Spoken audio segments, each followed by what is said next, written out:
dangane da shi wannan sabon jirgin da jaruman Kano kuma tracking function ya dada wato kawo cikin jiragensa? Wannan sabon jirgi abin da zan faɗa shine zai zama mana alheri ga mutanen Najeriya gaba ɗaya. Bayan haka kuma ina jin yanzu shi jaruman Kano har sun gama agreement da mutanen Niger.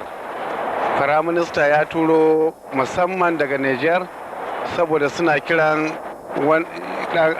shi jaruman Kano ya zo ya fara aiki a ƙasashensu da kuma makotansu can. Saboda haka nake gani wannan jirgin ya zama mana alheri, kuma ina fatan Allah ya bada sa'a, Allah kuma ya kiyaye. Abinda zan iya cewa kenan, sai dai kuma inda wata magana zan iya magana a kai. To sai dan karin bayani nake so, ya za ka kwatanta kaman wajen a zauna a ji daɗi da sauran kamar irin jirage da ke da su a ƙasar nan? Abin ya bani mamaki, wannan jirgin da ya zo sabo da aka fara aiki da shi yau, ga waje wanda yake kaman kana cikin jirage irin na mutanen waje, wanda dai na tabbata yanzu a Najeriya a jiragen 'yan kasuwa babu kaman wannan jiragen da ya kawo yanzu, saboda jin daɗin zama da hutawa da kuma sabis wanda yake ba ina jin dai ba taɓa samun jirgin da suke sabis irin wannan ba. Alhaji, da ƙarshe ko wani sakon fata alheri da zaka shi jaruman? Abinda nake masa fatan alheri, Allah ya kiyaye shi, kuma Allah ya kiyaye jirginsa da jama'ar da suke hawa jirgin. Shine babban addu'a da za mu yi masa kenan. Ga dukkan wani wanda yake dan Najeriya zai yi farin ciki kuma ya taimaka masa da addu'a don wannan alheri ya mana. Ba kamar ma musamman mu mutanen Arewa. To Alhaji, mun gode. To madalla, madalla.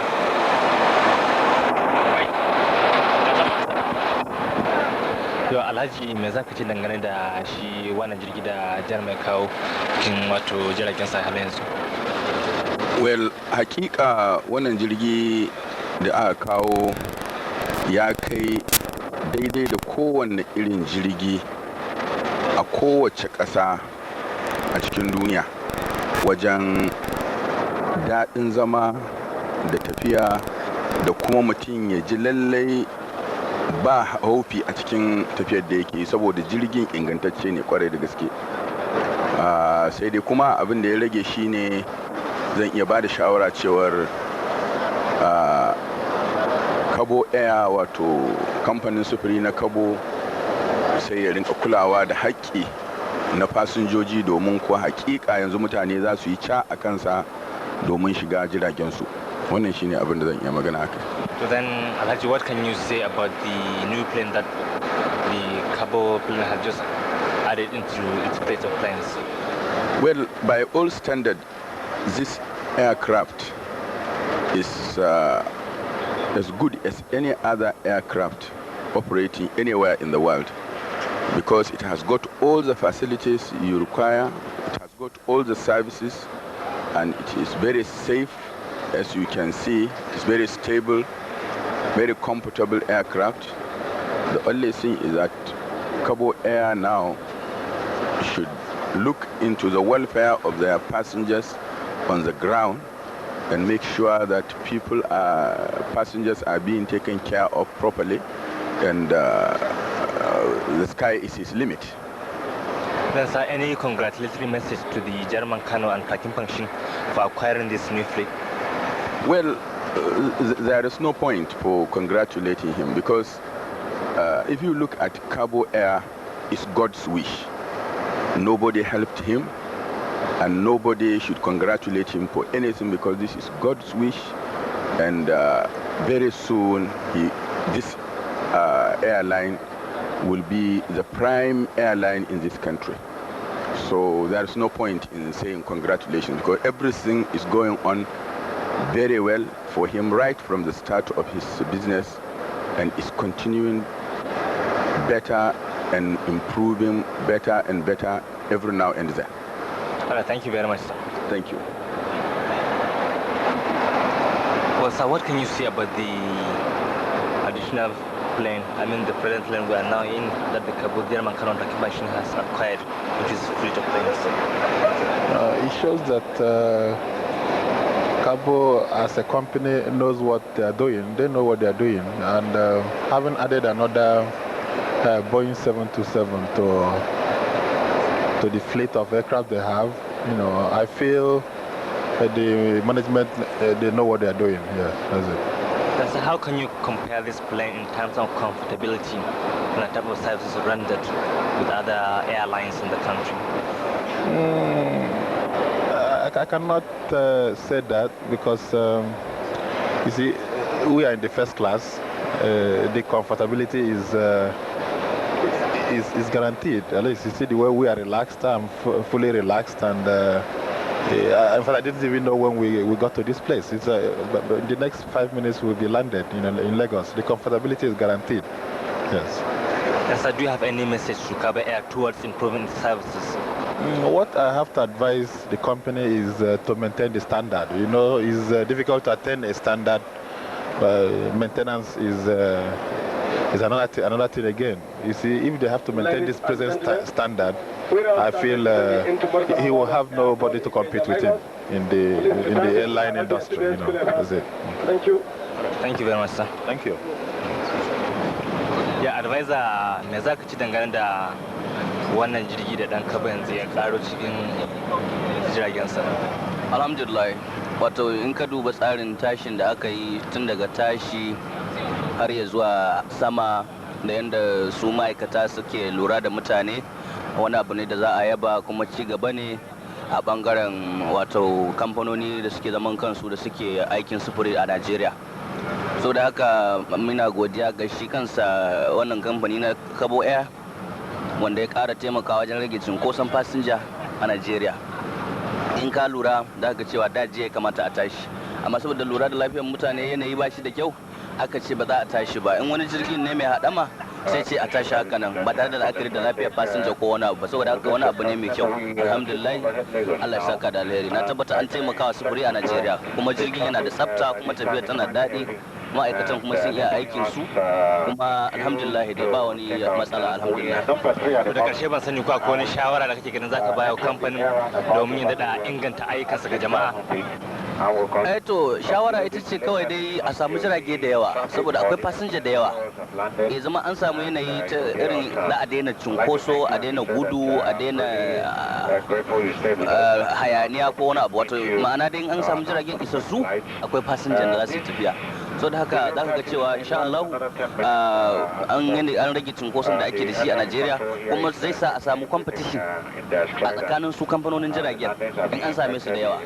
Kuma na tabbatar shi abin da ɗan Kabo yake kokarin yayi kenan, a ƙara agazawa jama'a don a samu yanayin sufuri mai kyau a Najeriya. Shawara ta kenan. Da baya na tabbata mai watakila kana da ɗan sakon taya murna ga shi Jarman Kano domin wannan hoɓɓasan da yi. Alhamdulillah, ina taya shi murna. Aiji nake kamar ni na sai jirgin saboda dan wajenmu ne, saboda haka ina taya shi murna. Allah ya saka da alheri, Allah ya ƙara masa ƙwarin gwiwa a sake samun jirage da yawa, kuma Allah ya ƙara kamfanin jimirin ɗaukar wannan ɗawainiya ta safarar jama'a daga wuri zuwa wuri. Alhamdulillah. Assalamu alaikum. Mun gode kwarai da gaske. Assalamu alaikum.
ka juya a hankali ba.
card ban.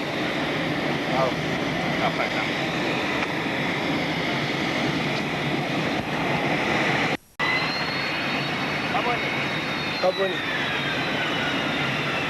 Kabo ne?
tambayar da nake so da mana shine me za ka ce dangane da irin wannan hoɓɓasa da Jarman Kano yi wajen ƙaro wannan sabbin jirage domin taimakawa jama'a wajen zirga-zirgar su ne yau da kullum.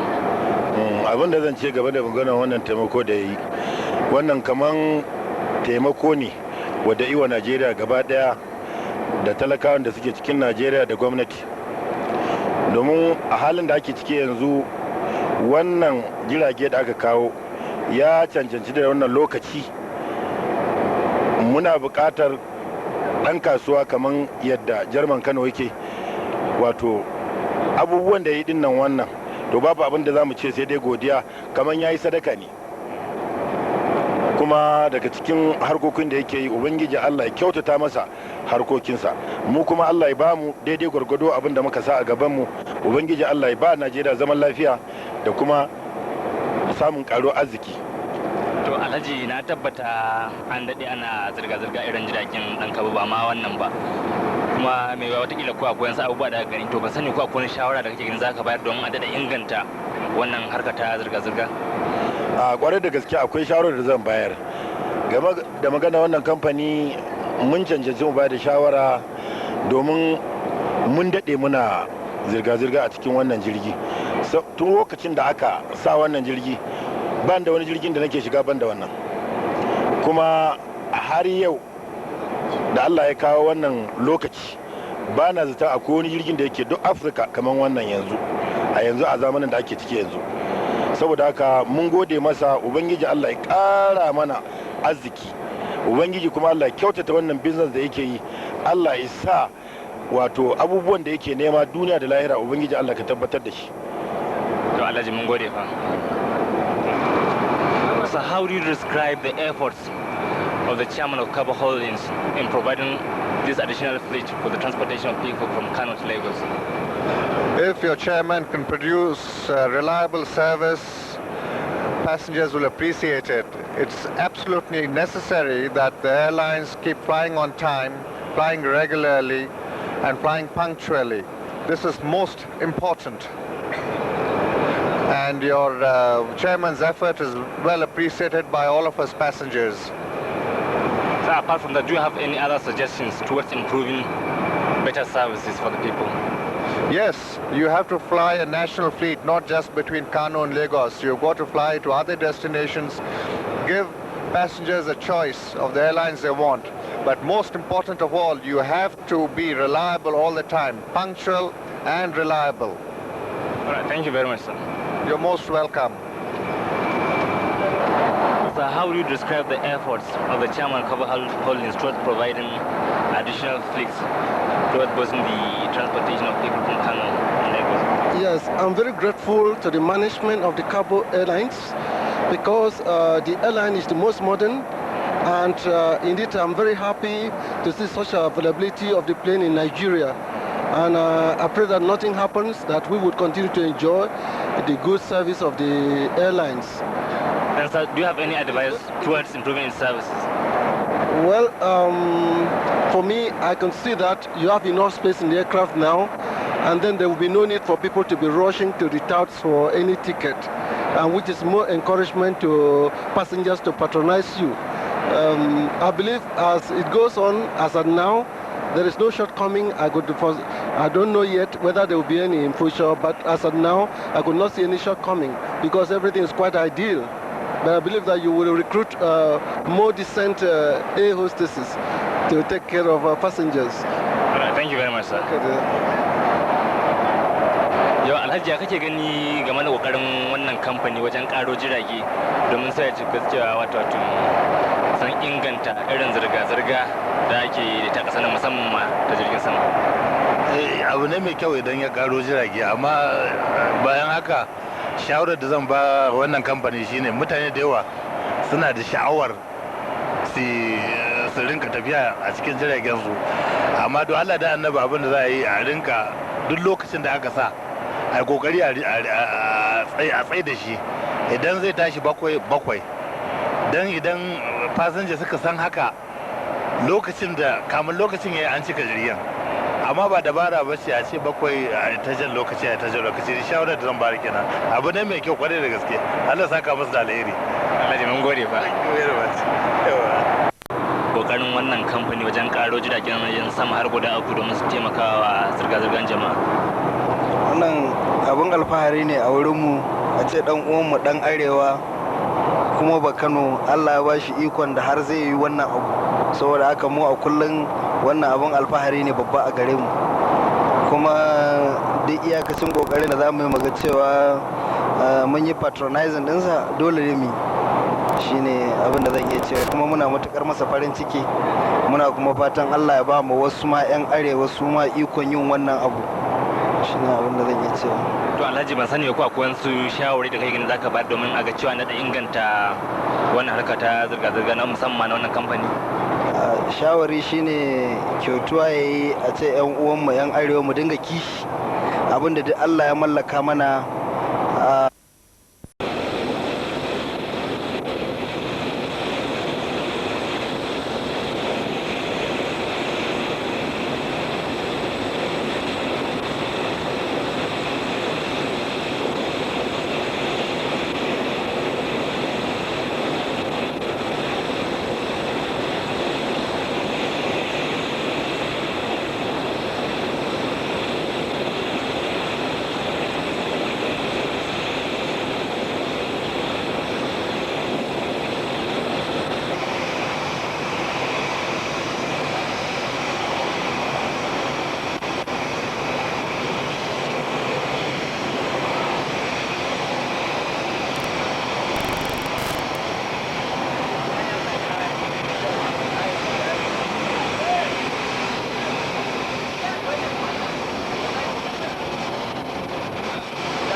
I complain.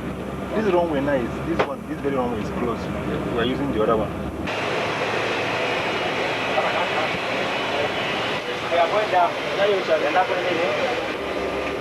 Hello sir, how often do you travel with Kabo Air? It's my third time. How comfortable are you? Excellent. The aircraft is very well configured, seats are very comfortable. Do you have any advice to the airliner? Not really. Enjoying it very much. Do you have any congratulatory message for acquiring this new Boeing 727? Absolutely. Congratulations and good luck.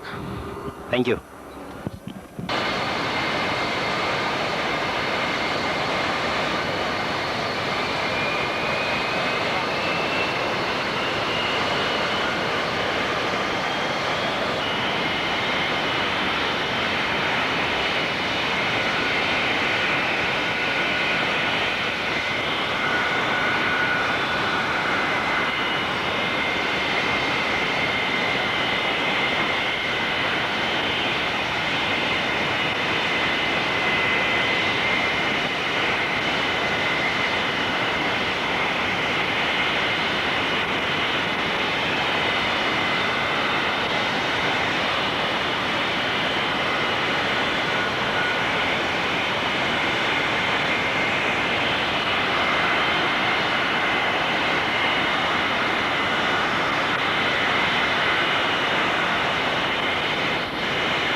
ka rufe tagar ma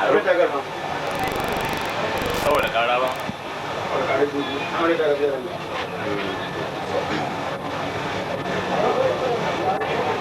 yau alhaji da wato kokarin wannan kamfani wajen karo jiragen sama har guda 3 domin taimakawa wato zirga-zirgar jama'a. Na farko dai alhamdulillahi mun samu dan kasa kuma shine na farko especially a arewa wanda ya soma tafiyar da irin wayannan abubuwa kamar jirgin Kabo. Kuma muna fatan cewa in Allah ya dade irin wayannan mutane kuma a arewa su ma za su soma irin wannan don su taimaka mishi, ko da shike yanayin kasan yanzu dai abu da ya lalace, kudi mu ba ta da daraja kamar yadda ake so, komi dai ana so don dama a samu amfani. To alhamdulillah dai Kabo yana na kokari, don a yau ma na ji cewa wannan jirgin shigowar ta kasan nan ba ta fi kwana 4 ko 5 ba. Allah ubangiji dai ya kare shi kuma ya tsare shi, kuma Allah sa ya saci albarkacin wannan abu. Alhamdulillah. Alhaji ko akwai wani shawara da kake ganin zaka da bayarwa domin cewa ga an inganta wato wannan harka ta zirga-zirga? To shawaran da dai za a bayar shine kamar abubuwan da ya faru, kamar yin su hatsarin da ya faru kwanakin baya, jirage 1 ko 2, wannan wasu sun ce ko da shike abu dai na Allah da ya kaddara ce, amma wasu sun ce akwai dan kure a ciki, don kamar a ce akwai hazo. Najeriya Airways takan dan takata lokacinsa in akwai hazo. Kabo ma haka, kamar yau kamar yau ya kamata mu tashi kamar karfe 1:30 aka ce weather ba kyau, ko kaga irin wannan yana da kyau. Sun samu clearance a Lagos kan cewa yanzu weather na Kano yayi zamu yi mu tashi. Bayan wannan kuma su captain na jirage din ya kamata a yi emphasizing akan zuwan course na yau da kullum, don kasan kamar jirgi mutum ma ya yi sati 2 ko 3 bai hau ba, akan ce dole sai ya je training. Wannan abu ma yana da amfani na tsammani. Alhaji mun gode fa. Madalla.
that the only two boats? Za maka wanke jirgin nan fa. Za ka wanke mana fa. A wai kawai za mu shigo.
Total of three. That's nice.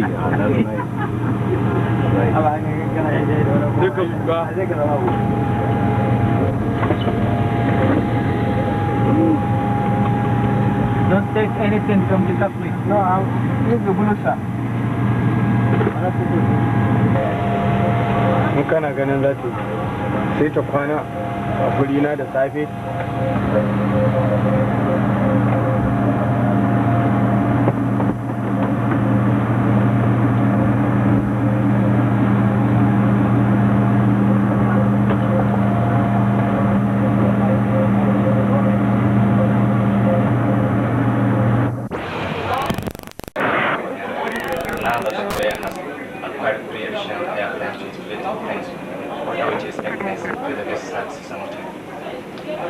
Yeah, as you know, we are the pioneers in the private airline business, and for as far back as 10 years ago, we have been in this business. We are one of the giant three airlines, that is to say Nigeria Airways, Kabo, and Okada. So as at now that we have got these three more aircrafts in additional into our fleet, we are going to see that we improve our services, mostly to our passengers. Initially, we have one of the airlines that have the best service, and we intend to improve it more as time comes on in terms of in-flight service, and at the same time, we are going to give our passengers, one of the smooth operation that we have been expecting. Most of our customers, though they have been complaining at the initial stage, but now with the additional of these airplanes, we expect no more problems.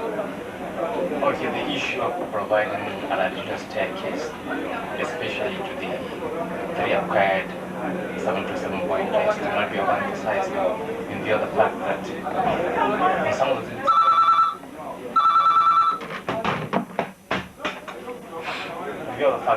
some of these places there are provision for the first class services. What do you intend to do in this direction? Yeah, if you will not forget, initially we had Boeing 727 in operation, and we have a staircase. Though here in Lagos we initially had only one, though it was broken down due to the fact that aircrafts used to blow it up, and we got it off. But efforts have been made now, have been geared up towards acquiring two more steps for the two newly acquired 727s, even though the initial one is all an economy passenger airplane. All the same, we are making plans to see that we have three more stairs to be used for the first class passengers, and those who might wish to follow just behind the first class passengers to get down or to board the aircraft within, from the first class rear of the airplane.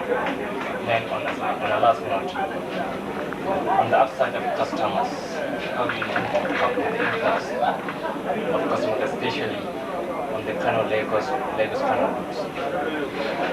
Yeah, to be candid enough here, well, passengers, the way I see it myself, passengers keep on trooping, and like I said before, this is because everybody, all the passengers are aware, of our immense services, punctuality, and they continue to patronize Kabo. And with the additional aircrafts that we have, we intend to give them more service, more rooms, and if possible, we can keep 2 airplanes for them on the route to be able to serve the purpose of the passengers.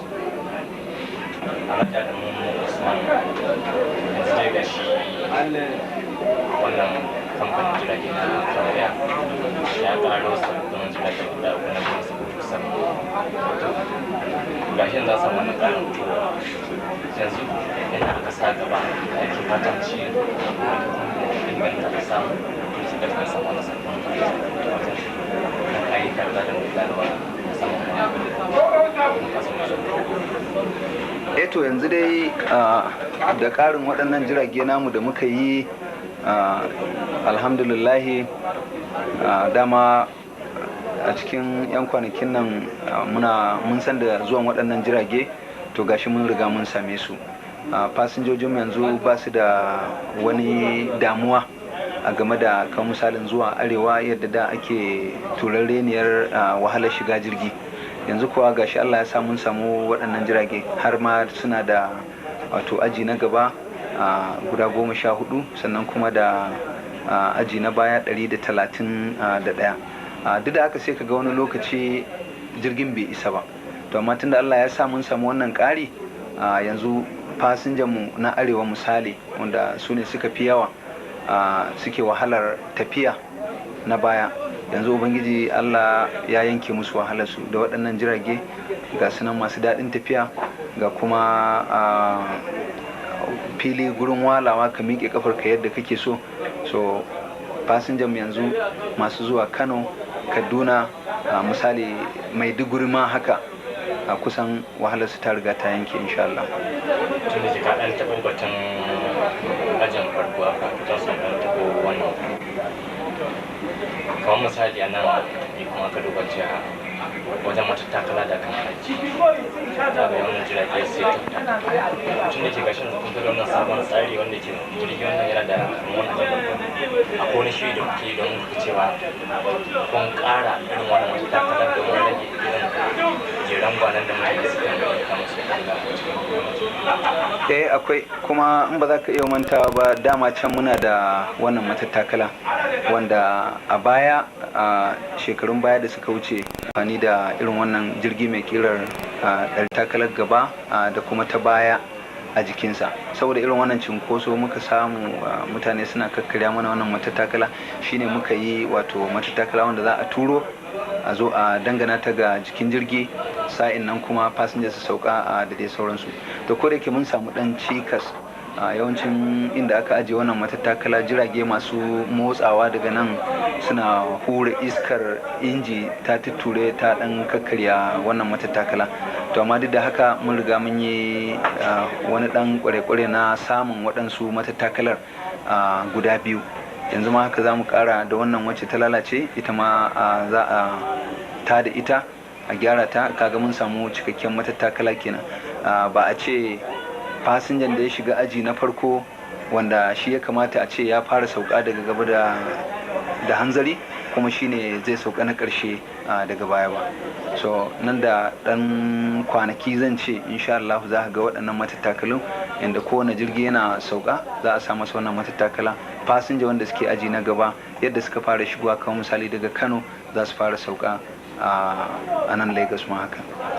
Sai maganan cunkoso da aka yi magana, duk da cewa gashi kun ƙara jirage har guda, amma jama'a sai da tururuwa suke, suna da tururuwa mai yawa saboda farin jinin da shi wannan jirgi na Kabo Air yake da shi. To ban sani ba ko akwai wani shiri da kuke da shi don ga cewa irin wannan cunkoson da ake samu musamman an kawai shi. To wannan farin jini yana ga kamfanin gaba daya ba ma ga jirgin kaɗai ba, kuma mutane yanzu da suka ga wannan jirgi da aka kawo ga yanayinsu, tunda na gaya ma kamar a baya akwai gurin walawa sosai da sosai. Duk da haka muna kokarin dai yanzu mu ga da cewa kamar shi ainihin cinkoson da ake wajen hawan jirgin mun riga mun rage shi. Wannan ku shine in za mu tafi wajen sai da tikitin mu mun san iyakar jirgin da zai dauka adadin jama'a da zai dauka, mun san adadin da zai dauka na aji na farko, mun san adadin da zai dauka na aji na baya. To hakan nan za mu tafi da shi, amma inda muke samun cikas kake ganin cinkoson abin da yake kawo shi shine akwai waɗansu fasinja wanda kamar suka sai tikitinsu kwana 2 zuwa 3, wani ma fiye da wata 3 yana da shi bai yi tafiya ba. To idan ya zo zai yi tafiya ba zai je ko can inda ake sai da tiket a saka sunansa a cikin manifest ba, sai dai kawai ya tafi wajen jirgi. To daga nan ne inda muke samun wannan problem. In ya kasance mu mun sai da cikin jirgin nan yadda yake, sai ka samu kuma akwai waɗannan fasinja da suke rike da tiket irin na baya wanda ba su je an sa sunansu ba, sunansu ma baya ciki. Abin da yake faruwa anan shine shi dai fasinja za ka ga da cewa inda yana da rike da tiket nan, to wata dama ce tasa ko kuma yanci ne yake da shi cewa ina da kujera a jirgin nan kuma dole ne in tafi. To su yawancin su abin da ba su gane ba shine anan cewa in mutum ma zai yi tafiya ba mun hana masa bane tunda yana da tikitinsa, sai ya zo wajen mu ya kawo tikitin nan a sa masa hannu, ya je kuma can a sa sunansa a cikin lissafin fasinja da ake sawa.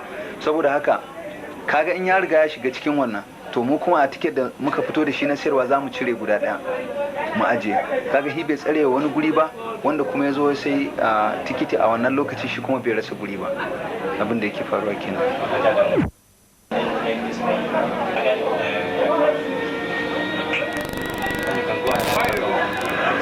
Okay, it's like I said before about the ticket endorsement or people scrambling to enter the aeroplane.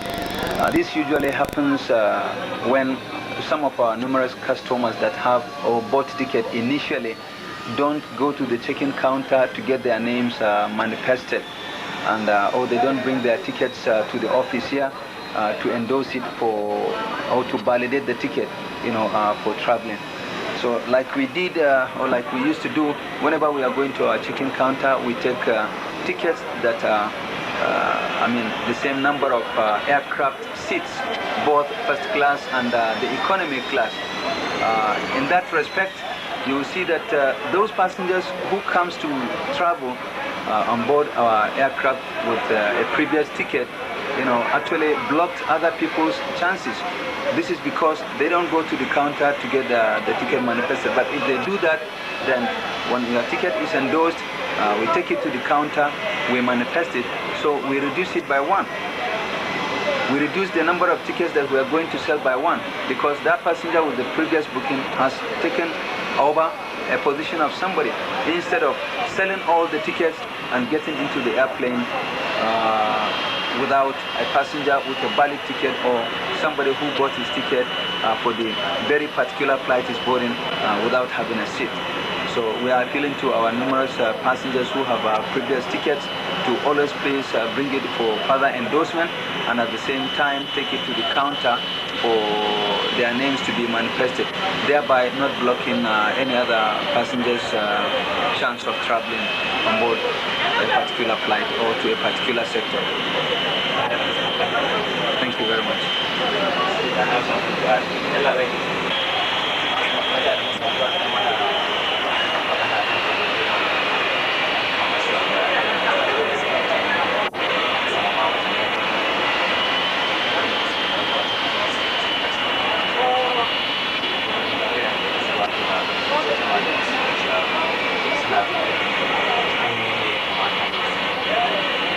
Eto anan abin da yake faruwa shine an ce in an yi ta barawo sai a yi ta mabiso.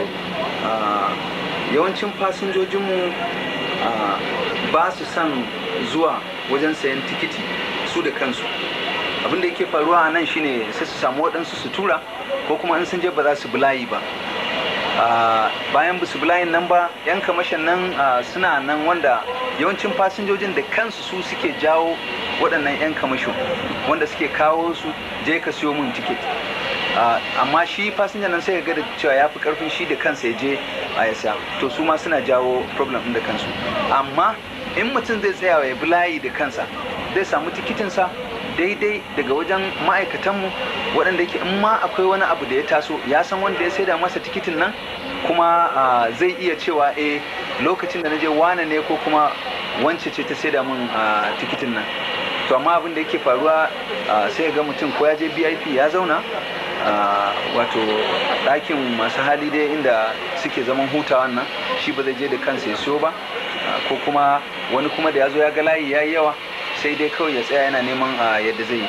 To anan abin da nake nema fasinjojinmu su yi domin ya kasance mun gyara wannan lamari yadda yake shine kan cewa wato idan har haka ta faru, mutum ya zo aka ce masa babu tikiti a gurin saidawa, ko kuma ya ga layi ya masa ya wani cinkoso, to ina umartar fasinjojin nan, ko kuma wani ya zo ya ce masa a'a ga tiket ka bani naira 1000, ka bani naira 800, naira 900, naira 950, bayan ku kamar nan da Lagos zuwa Kano tikitin nan kudinsa 600 ne da 35. To da Allah muna roƙon shi fasinjan nan kada ya sayi irin waɗannan tiket, amma ya garzayo ya zo nan ofis gurinmu ya gaya mana abin da yake damunsa, mu kuma cikin ikon Allah za mu share masa hawayensa, mu ga cewa babu wanda ya cuce shi kamar su waɗannan 'yan fasakorin tikiti da suke yi. Mu san yadda muka sama masa tikitin daga wajenmu wanda yake babu wani haufi a kansa, in mu muka yi amfani da matsayinmu muka sama masa tikitin nan.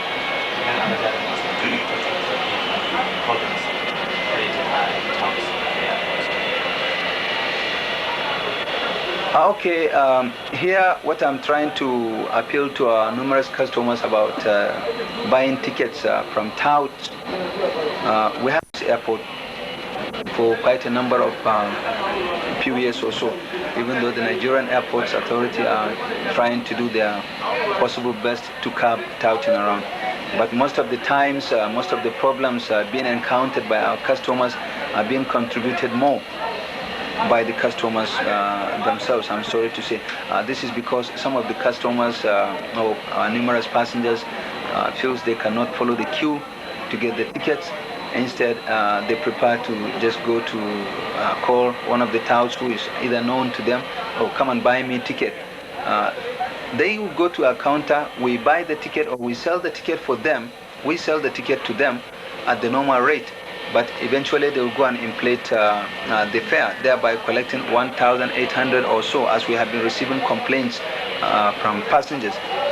But what I'm appealing to our customers here is that anytime things like this happens, if a customer discovers that the counter is too rowdy, or somebody approaches him to sell a ticket to him to the tune of 1,000, 1,200, 900 naira, instead of 635 naira like a fare which is for Lagos to Kano, I'm appealing to such passengers to please come forward to the office, launch their complaint or lodge their complaint with us, and we will see that we use our positions get at just the normal fare so that they travel comfortably without any hitch.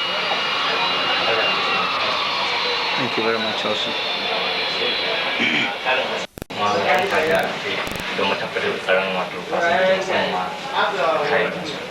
Yeah, Department of Security. Muna da ayyuka masu ɗan dama, amma abin da ya fi shafi passenger shine tsaro kayansa. A wannan harka mun tanadi train personnel, wato security wanda suka san abin da suke akan harkar tsaro na kaya a kowane station. So muna tabbatarwa passenger cewa kayan su a kowane lokaci a kowane station suna ba wani haufi daga masu zuwa da masu tafiya, kayan su safe. Kuma ma train mutane wanda suka a wannan harkar, kuma in case wani passenger ya samu halin kansa wani hali inda ya je wani station ya bai samu kayansa ba, abinda zai kawai sai ya reporting a wajen security department. A wannan department na security din su aikin su ne tabbatar cewa wannan kayan sun same shi a kowane station. Don a wani lokaci akan samu yakan auku cewa fasinja zai tafi Maiduguri kamar a nan Lagos, saboda cikin kanta suna da yawa, wanda ake sa fasinja suna da yawa, akan samu kuskure mutum da zai tafi Maiduguri sai a cikin kayan zuwa Kaduna. So aikin mu ne mu tabbatar cewa mun bi station sai mun sami wannan kayan fasinja kuma mun mayar masa duk inda yake. In your capacity as the chief security of Kabo Air, I would like to know what sort of arrangements you have been making toward the safety of passengers group and luggage. Yeah, among our duties include the safety of passengers and luggages, which is what affects passengers most. Now we have trained personnel all over our station in the country, and whose duty is to safeguard the luggages of the passengers. And in case the passenger happen to find himself in a situation whereby get to a station and he could not find his luggage, he could not panic. He should only go straight to the security section of that station to report the security personnel. The duty of that security personnel to check if other station, in case that luggage mistakenly transferred, checked to other station instead of the station of destination.